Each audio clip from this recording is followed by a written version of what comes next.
Hello from Hope Lutheran Church here in Bozeman, Montana.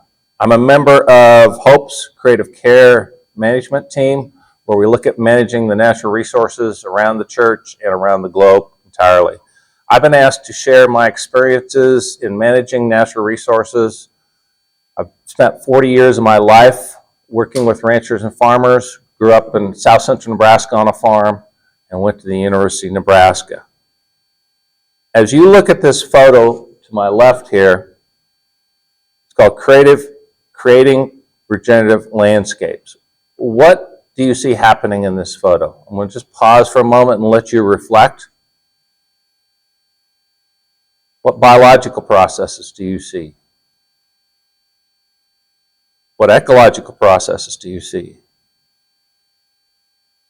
The one I want to focus on is God created this magical process called photosynthesis. What are the outcomes of this process? Plants take up CO2 from the air, and when the sun hits that leaf, oxygen is released, O2 is released. The carbon is captured by the plant itself and absorbed into the plant to grow more leaf, more roots, and put it into the soil to be stored. Very little diesel or water for irrigation was required to produce this picture, other than it took a lot of management. Careful grazing management. This is the end of August. I'm in the Nebraska Sandhills, north central Nebraska, and through the stewardship of this land, this is what you see happening. Unfortunately, I wish I could say all the landscape of the earth looks like this, but it's not. And so that's what we're going to be talking about, is how do we create regenerative landscapes? Working with and understanding God's creation. I think God gave us a mandate. As I'm working with I'm doing a creative care Bible study right now, and the scriptures instruct us from time to time how we are to care for this earth. Only we haven't listened very well or read these scriptures.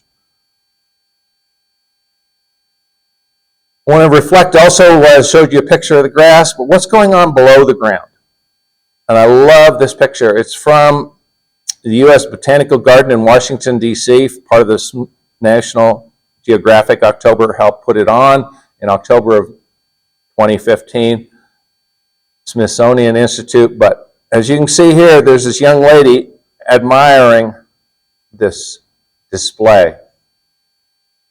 And look at all the vegetation above the ground, but what this picture really displays is what's going on below the ground. Unfortunately, we are unaware of what is really occurring below that soil surface. And that's where the carbon sequestration occurs. Again, as that plant above the soil surface captures that CO2 through the photosynthetic process, it transfers and moves a lot of the carbon back into the root system and into the soil for organic matter. This is a tall grass prairie.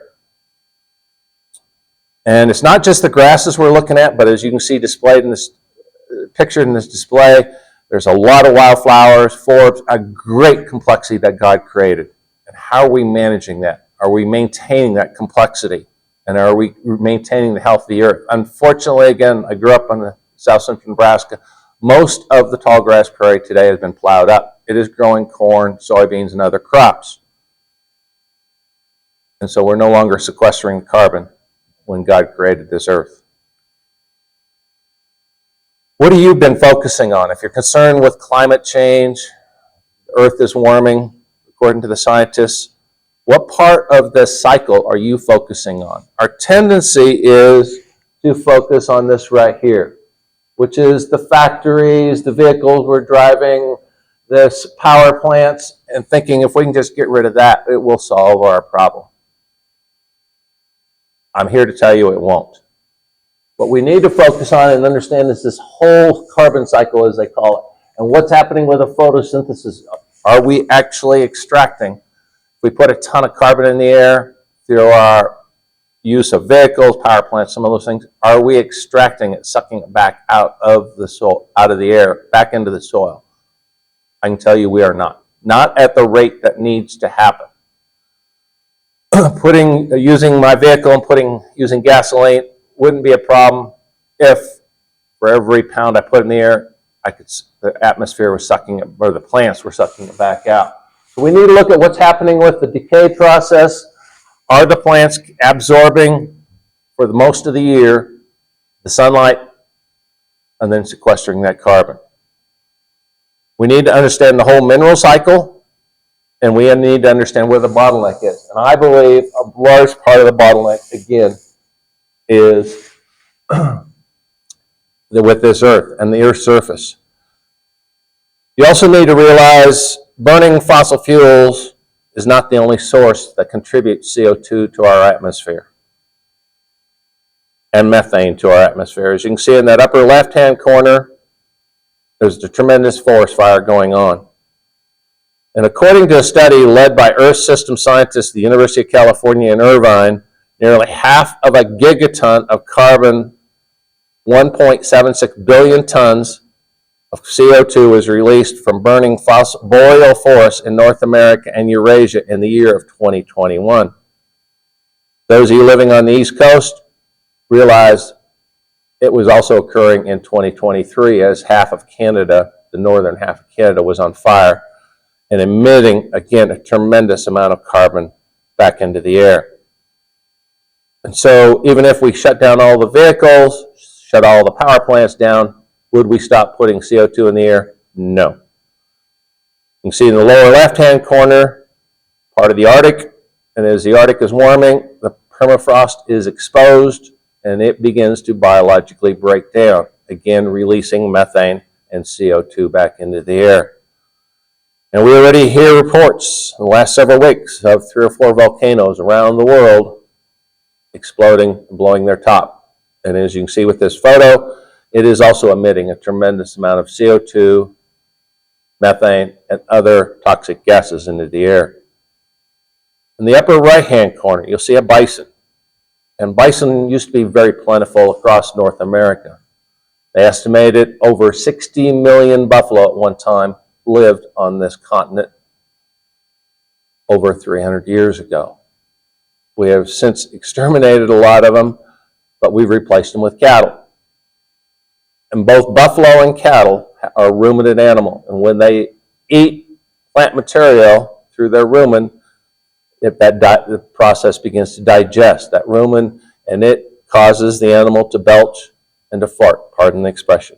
And then you can see the picture of the compost. And again, it's biologically breaking down plant material. But there are still minute amounts of carbon and methane released when we compost. Do we need to stop those processes? No. Compost is far more beneficial than the minute amount of gas it releases. The same with that grazing animal. We need to stop declaring war on the cow or any of the grazing ungulates, because they can be a tremendous tool that we can use to improve the health of the land. I've been involved in regenerative agriculture probably my whole life, but I've really been focusing more on it probably the last 20 years. And I love this definition. It's by Kiss the Ground.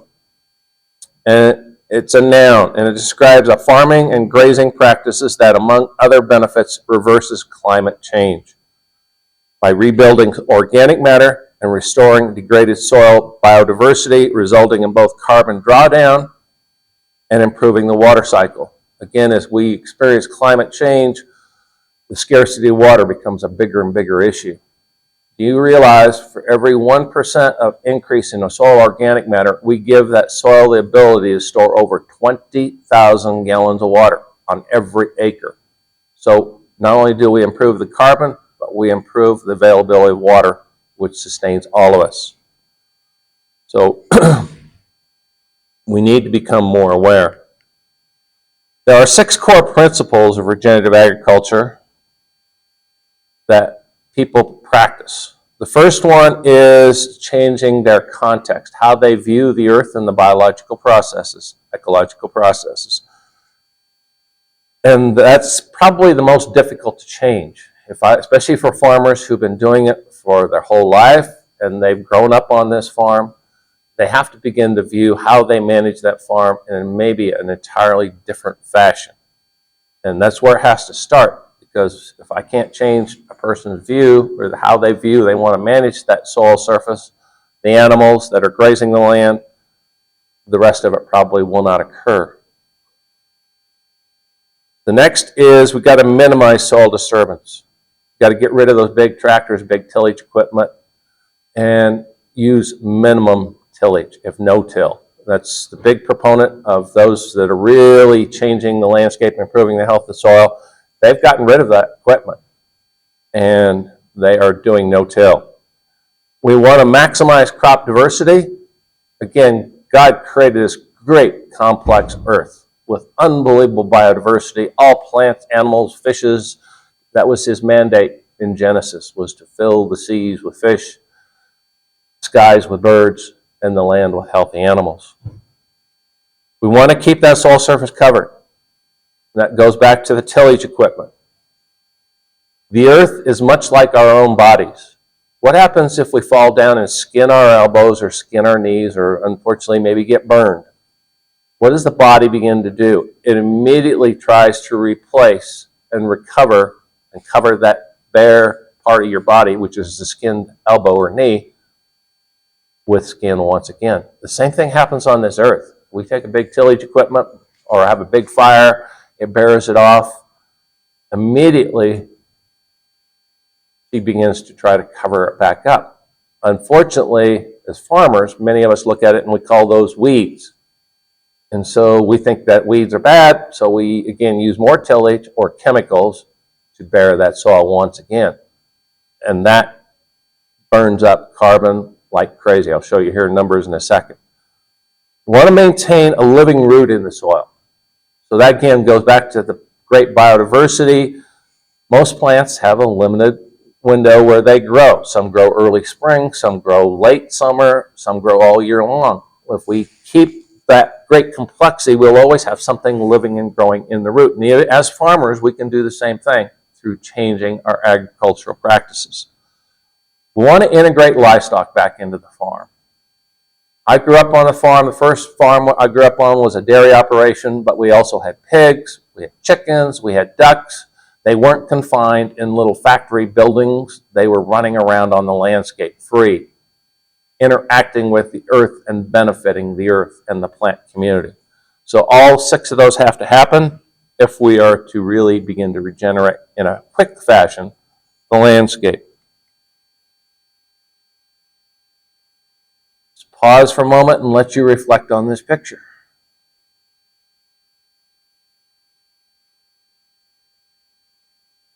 And I know you've probably heard it on the radio and TV. We need to thank the U.S. farmers for feeding the world. But when I look at this picture, it doesn't give me warm, fuzzy feelings. It makes me ask, what have we done? What have we done to God's creation? We've got these massive machines. It's an industry now. It's no longer a living community of plants and animals. There's one crop growing out there, and it takes an army of machines to harvest it. But what happened to all the butterflies, the bees, the other plants? They're gone. So it has been at a great cost. Yes, we may be feeding the world, but we're also polluting the world through our actions. At Hope Lutheran Church, we have 6 windows on the north side of our sanctuary. And each window reflects the 6 days of Genesis, of God's creation. From when he created light and moon, all the way to day 6 when he created lots of plants and animals, and eventually man was placed on this earth. I think the order, we need to look at that and reflect on that as is recorded in Genesis. Man wasn't first here, and then God decided to put all these other things to help support man. Man was placed on this earth last as a caretaker of this earth. We were to nurture. Again, you go read back to the scriptures. We're to nurture this creation. Have we done that? I don't think so. The picture that I see, I just showed you, is a far cry from what I see reflected in our church window. Genesis 1:26. Then God said, "Let us make mankind in our image according to our likeness, and let them have dominion over the birds of the air, over the cattle, and over all the wild animals on this earth, on every creeping thing that creeps upon this earth. Unfortunately, when we look at that word dominion, and we've transcribed the old ancient Hebrew language, we have to recognize that is our language. That was not God's.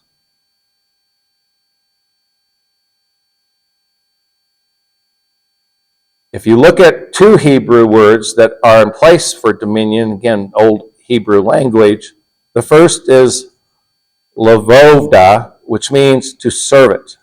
Therefore, we're both to be a master and a servant to nature and to God's creation.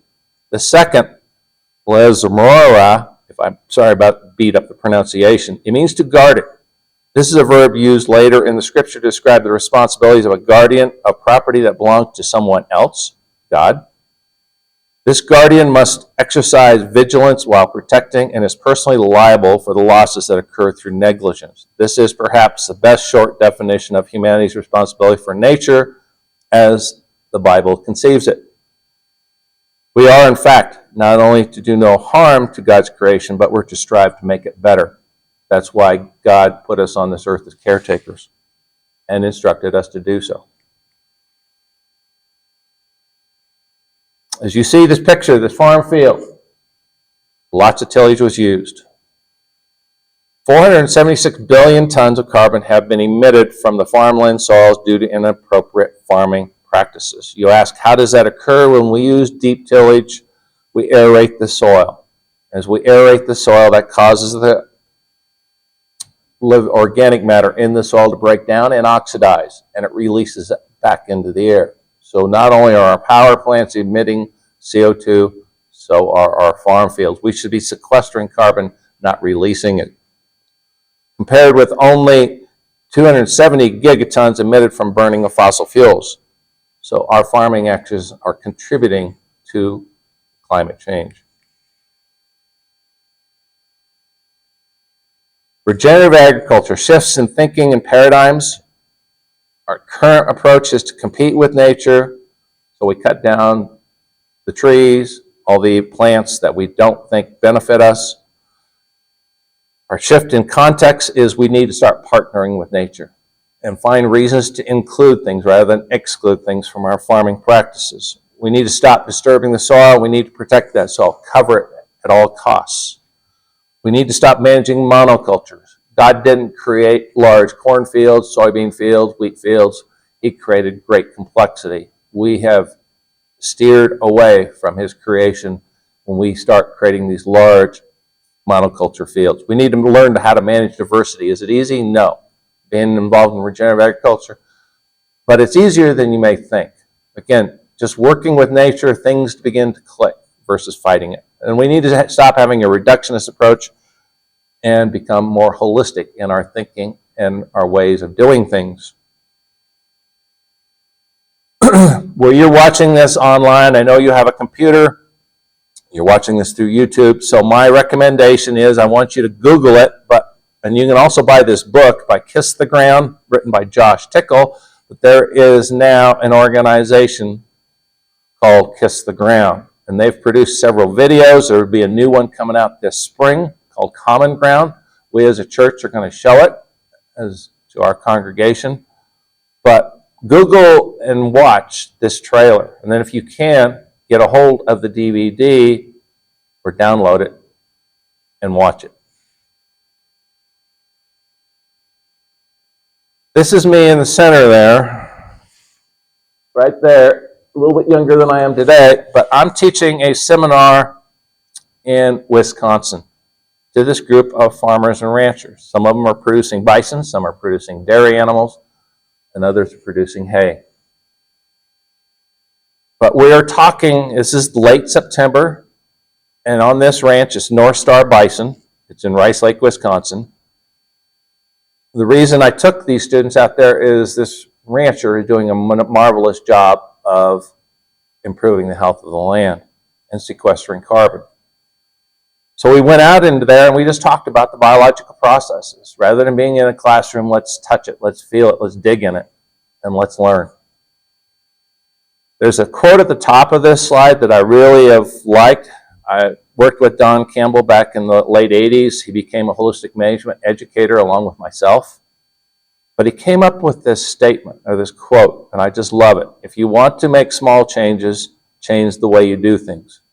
If you want to make big changes, change the way you see things. And that's what we're doing here in this field. We're looking at things and seeing things as they are, good and bad. Said one of the principles is keeping a living root in the soil, feeding the soil all year long. With a pasture community of plants and animals, it's really pretty easy. If you're managing the landscape correctly, again, this is on North Star Bison. You see the headquarters in the upper part of that photo. And again, this is in a different pasture, but 80% of their pastures, this is late September, look like this. We're still harvesting great sunshine. We're still sequestering carbon in the soil. And what you see here will carry that bison herd. They manage 600 to 800 head of buffalo all year long. And eventually winter will arrive in Wisconsin, much like it does in Bozeman. And we can end up with 3 or 4 feet of snow on here. What do they eat?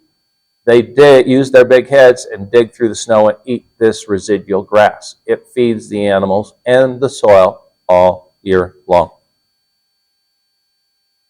This is a cornfield right above those buildings. This is the neighbors. But what is biologically happening here? Are we still photosynthesizing through the green leaf? No, this is a cornfield, 100-day corn, planted 1st of May. By the end of August, 1st September, it is matured out. We're no longer harvesting much sunshine at all. There's still a tinge of green in some of those leaves, but give it another 2 weeks, and everything will be yellow. And it will stay that way for the next 200 days. Plus, we're not sequestering any carbon. We're not feeding the soil. This is our agricultural process, and this is where we're breaking down. We need to do more than what we see happening here. And it can be done, even on crop fields. I'll talk about that here in a moment. This is no-till farming. Minimum disturbance to the soil surface. We're planting here, you can see this is soybeans, but it could be corn, it could be wheat. I've seen most crops, agricultural crops, we can use no-till and have a very successful crop. We've got to keep that soil surface covered. You can see all of the residual from the previous year's crop still on the soil surface. It hasn't been disked or plowed bare, and it's protecting that soil from the raindrop, shielding it from the wind, and storing moisture. When bare ground dries up quickly, you keep it covered, it holds that moisture for a long, long time. Great crop diversity. This is a complex, diverse crop. This is on cropland. It's not a pasture. It's not a garden, a flower meadow. This is, again, what you see in this picture is over 15 to 20 different annual crops planted almost simultaneously using a no-till drill.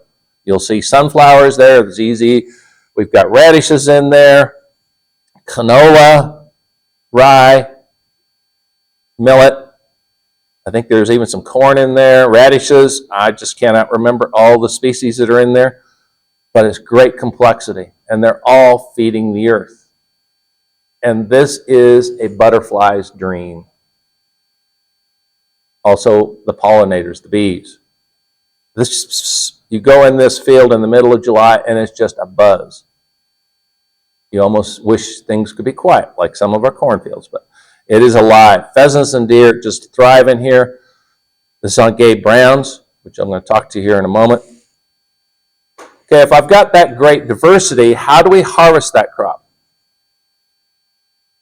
As good as John Deere is and some of the other farm machinery implements, they have yet to create a harvesting machine that can sort 15 to 16, 20 different crops simultaneously. What can do it very well is livestock. And so that's, again, where the interaction of livestock, where they grow these cocktail cover crops, they come back in to help let the animals graze 30, 50. The target is to remove no more than 50% of the above ground vegetation, take that other 50%, put it into and onto the soil to feed the microorganisms and to sequester more carbon. And so that's where livestock fit in.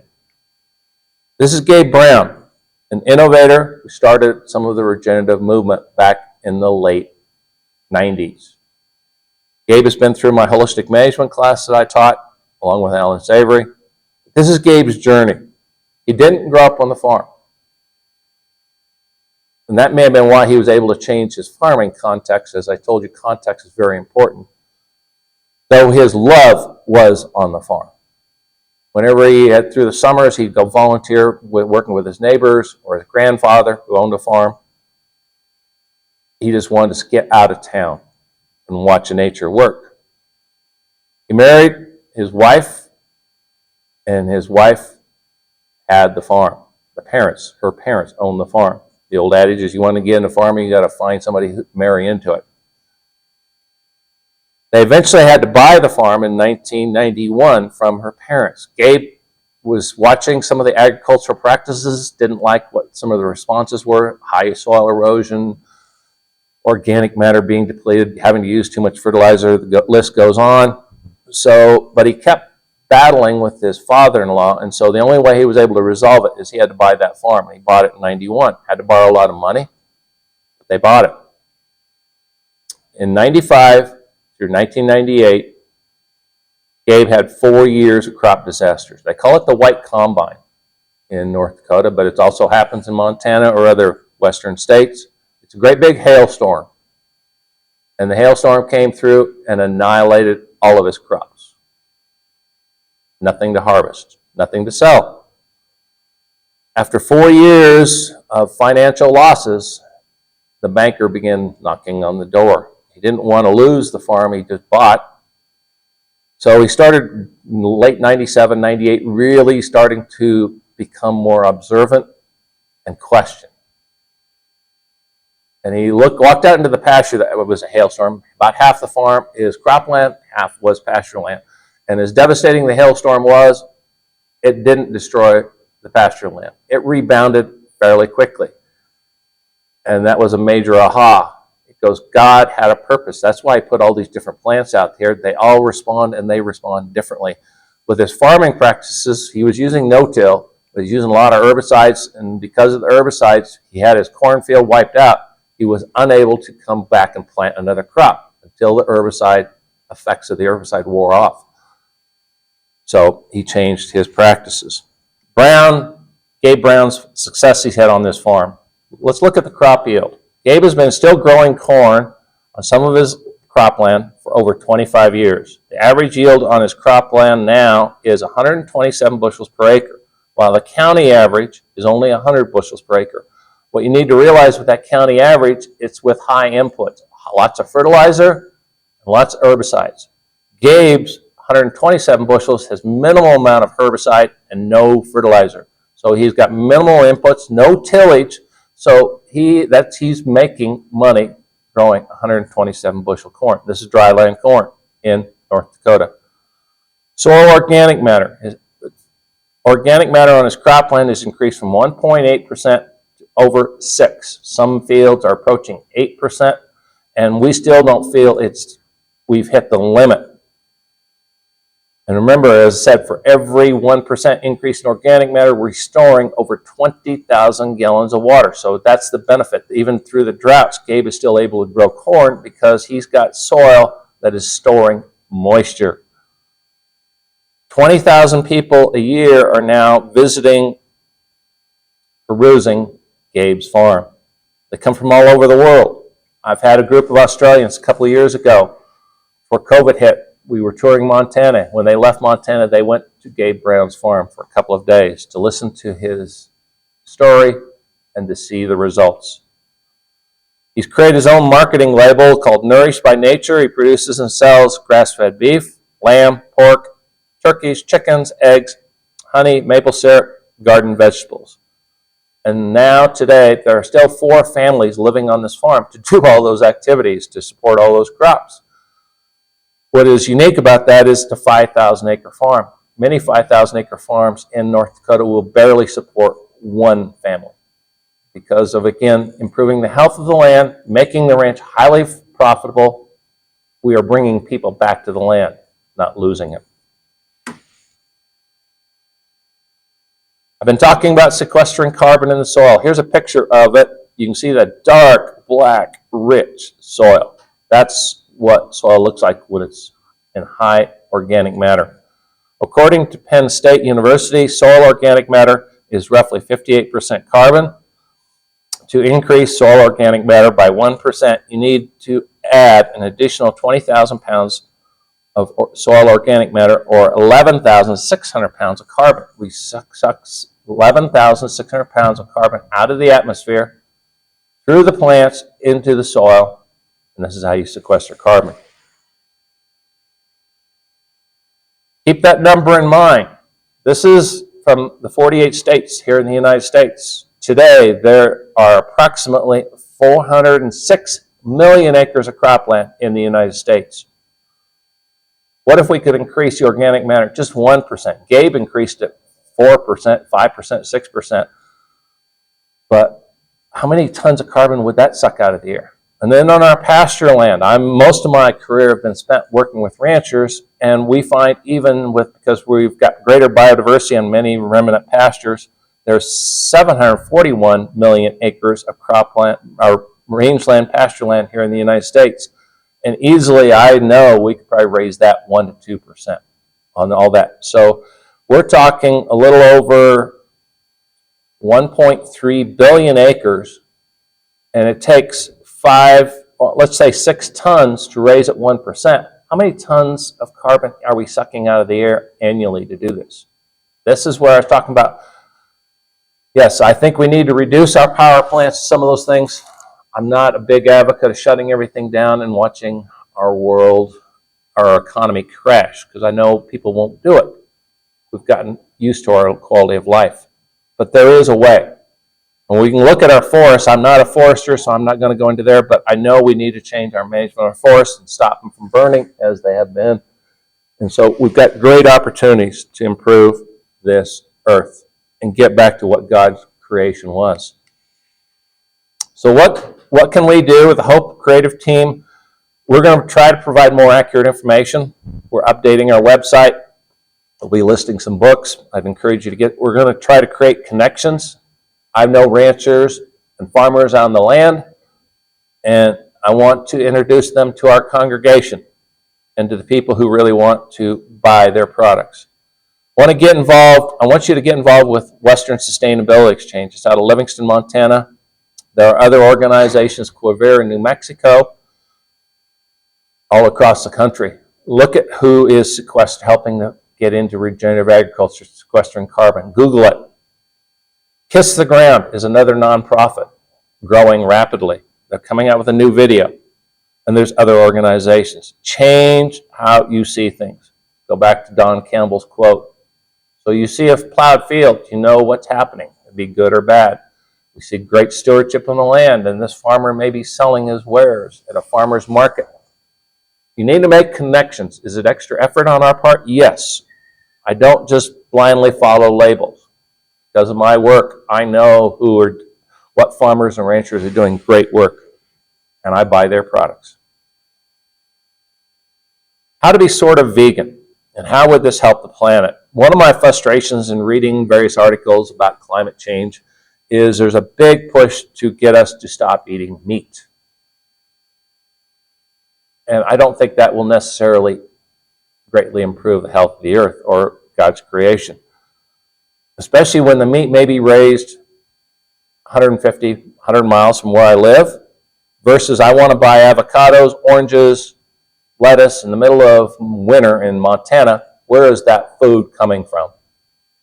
How many miles has it been on a truck? It's either come from Mexico, South America, or California. And you can't tell me turning to completely a vegan is better than buying some healthy product that's been properly raised, properly managed here in Montana. So we need to how does this help the environment? We need to understand where our food comes from and what the carbon footprint is. There's millions of acres in the United States, and I just did a tour in Europe, and Europe is following our footsteps as well. We're growing corn. About every square acre we can think of, we're growing corn.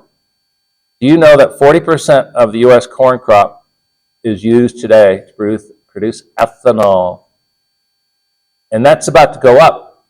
Right now, 10% ethanol is common. They are proposing and pass legislation to increase it to 15%. So that will now increase, put a 50% increase in demand on growing more corn. But we are not raising corn ecologically. As I already showed you and demonstrated with facts and figures, the way we're growing corn is at the detriment of the environment. So there is no ecological benefit to growing corn. I think you look at it, according to the study by Cornell University, it takes roughly 26.1 pounds of corn to produce 1 gallon of ethanol. However, this is not a real efficient process. It requires more energy to make the ethanol from grain than the combustion of the ethanol produces. The process is also expensive, feedstock costing 1.05 per gallon of ethanol. When it's eventually converted, it costs now 1.76 per gallon to produce. That's compared to 95 cents to produce a gallon of gasoline. I'm not a big fan of gasoline, but again, ecologically, it does not make sense to replace gasoline with ethanol or with corn when it's detrimental to the environment. Another thing you can look at as you're watching this video is look at your food waste. In the U.S., we waste 120 billion pounds of food every year. We buy things and they rot before we eat them. This equates to 325 pounds per person wasted. Strawberries you buy that mold and disappear, or they go bad before we eat them, lettuce, spinach. And there's a lot of those leafy products that, again, we're told to be good for us, but they have a very short shelf life, either in the grocery store or in our refrigerator. Wasted food causes 58% of the methane emissions from solid waste landfills today. Bozeman, at least, is now moving forward with a composting facility. They're encouraging all homeowners to sort their garbage, and we will compost those food wastes. Wasting food contributes 11% of the world's greenhouse gas emissions.